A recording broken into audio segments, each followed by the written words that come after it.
Hey everybody, wanted to come to you today with and do a quick video post. Sorry it's been so long since I did the last one, but wanted to talk about the power to execute and really how do you live an extraordinary life.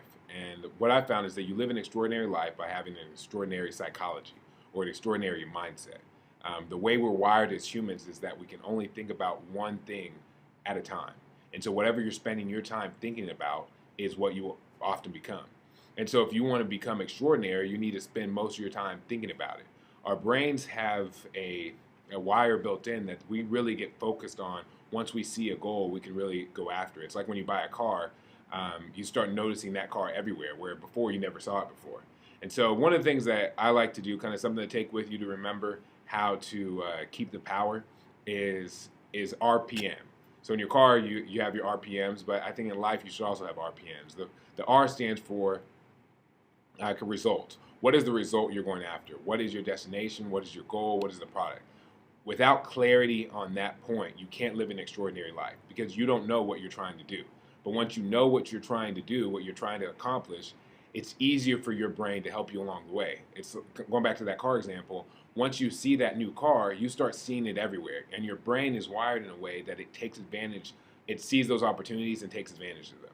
And so, if you want to make more money, you can't just say, "Hey, I want to make more money." You need to be very specific, because if I just give you $1, I don't think you're going to be happy. You actually have a goal in mind that you're trying to reach. So be specific. Figure out exactly how much money you want to make and exactly what you want to do with your life, and take the time to write down those goals so you know what result you're going after. The second is, apologize, my phone's ringing. Sorry, it's Kara, but I'll call her back. The second is the P. The P is for purpose. You need to know why you're trying to do what you're trying to do. It is I've heard it said that if you know your why, you can bear any what. And what that means is, if you know why you're trying to do what you're trying to do, no matter how hard what you're trying to do is, you can be successful. I know growing up, my dad tells a story about he used to work at TI and worked at UTD after that, and tells a story about how in both of those opportunities he came across some racism along the way, and that racism really frustrated him. All right. So me and Kara have a code. If she calls 2 times, I have to pick up. So this is the code she's picking up. But remember, I'm stopping on the P, and I'll be right back, okay? Okay, I think I'm back. And so I think where I left it was about your purpose. Know why you're trying to do what you're trying to do. I was telling a story about my dad. And the only reason my dad could endure that frustration at work was because he knew what the purpose was. His purpose was, this job was a means to his kids being able to get a better education. He was paying for us to go to school, and he knew that he had to endure this because one day it's going to work out. I challenge everybody who has a job to view your job not as a job, but as you actually are the owner of a company, and your job is your first and only client right now. And that by treating your job like they are your customer, 2 things are going to happen. One, I think you're going to be happier at work because you're going to know that the customer's always right, and you're going to be doing things that satisfy your boss, and satisfy the company. And second, I think what it's going to do is it's really going to allow you to value the work and move up in the job, because people are going to see that you're treating the job different than everyone else is. And by treating it different than anyone else is, you're going to be able to move up faster in your job. So I challenge you to have your purpose, know why you're doing what you're doing, whether it's work, whether it's anything that it could be. Know why you're doing it. And the final one, the M, is have a massive action plan. So you need to know what are the steps that you're going to take in order to be successful. It's not enough to just wish it. It's not enough to just pray for it. The Bible talks about in James that faith without works is dead. And what that means to me is that we can't just, it's not just unrealistic to believe if we don't go out and try to do something, it's not going to work. It's also unbiblical. Like, God says you have to have faith, but you actually put your feet on the ground and actually go do something.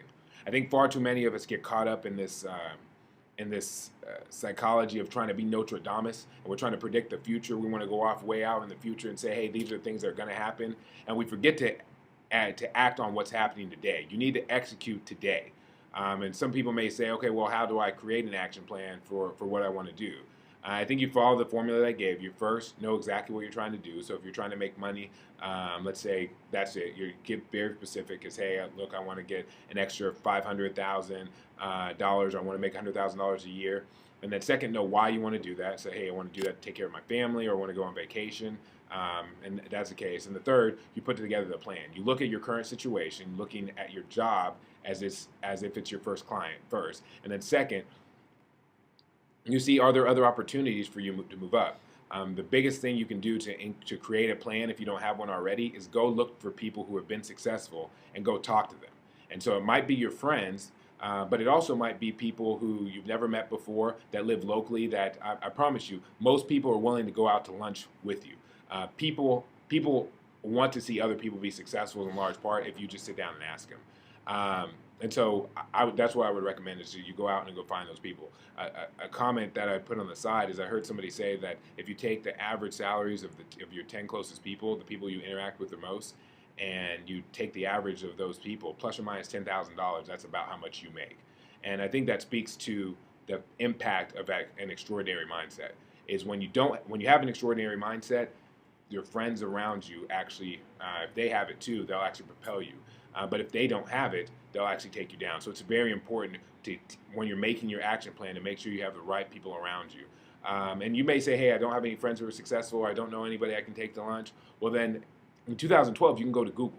I mean, you can go research great people who are doing great things and see what they did and add what they're doing to your action plan. And I think that could be of great help. If you need more help than just that, feel free to contact me, and I will. I'd love to go to lunch with you, and I can kind of give you some tips along the way. But remember that action plan for having power in your life and having an extraordinary mindset. It's just make sure you're paying attention to your RPMs, your results, know your purpose, and have an action plan. And Molly just walked in, so I'll stop now.